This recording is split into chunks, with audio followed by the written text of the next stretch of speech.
So, the new 41mm case Submariner. Well, not really new, right? Came out in September 2020, so it's been a minute since it was out. But it was the last generation one, right? So I'm talking about this reference, the reference 126610LN.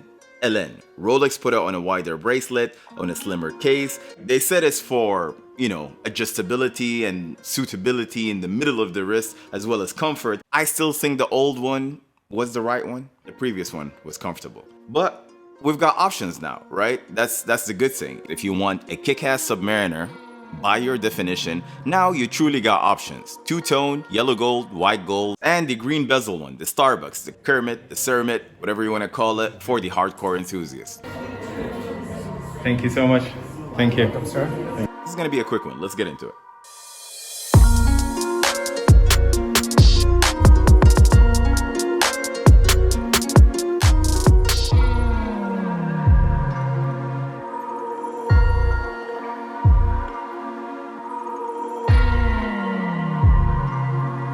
What is up, guys? It is your boy Ritter from Watch Society. So this is going to be a very, how do I put this together? I like those quick videos, right? Good for me, good for you, good for everyone. So I want to jump about this Submariner. This is the reference 126610LN.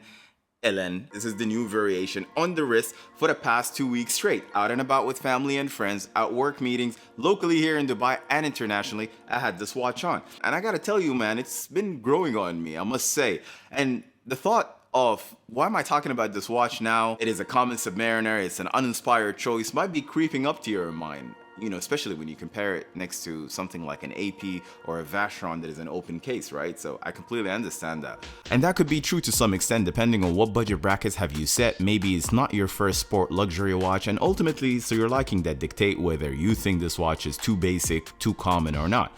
But what I do want to highlight that it's popular for a reason. It's a daily, good-looking, robust watch. That's what it is. It's easy for those days where you don't want to think about what you're wearing. This is the best watch to put on. It'll never look out of place. Slap it on the wrist. It's good, and it's been like that for decades too. It is an all-rounder by popular demand. And of course, we lust over these open cases, the complications and all of that, but it could get expensive very, very quick.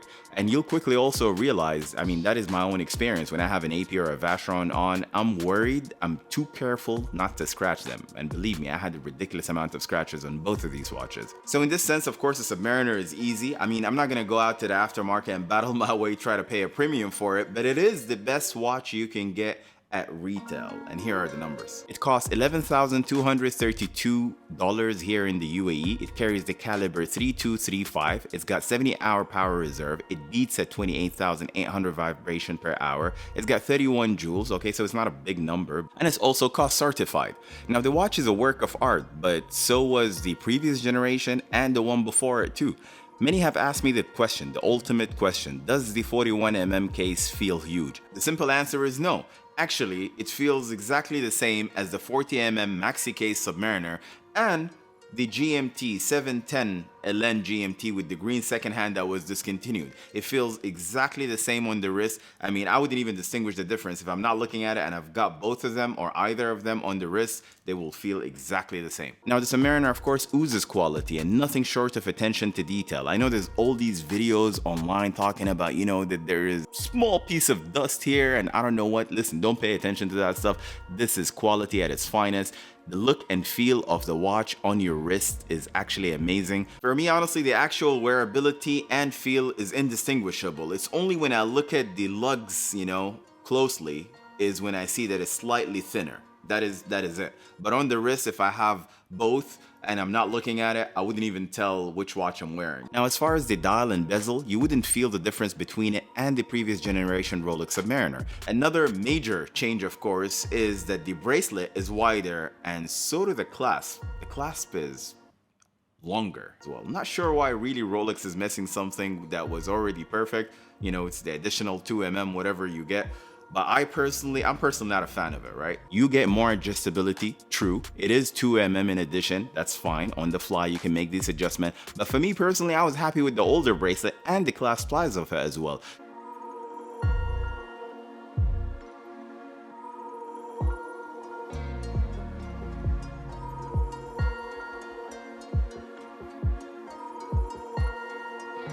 So to wrap this short video up and answer the ultimate question, is this Submariner better? And the simple answer, to be honest, is no. It's amazing, but so did the generation before that and the one before that as well.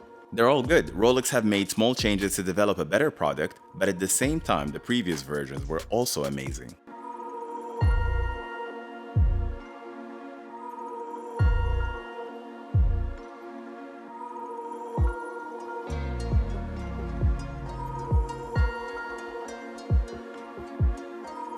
I mean, it's really hard to say, man, which Submariner is better than the other, but to be honest with you, the reference 126610LN, this watch, is for everyone that did not own or don't have the previous generation, or even the one before that. And if you've got the pre-ceramic sub, then maybe worthwhile to add this right next to it.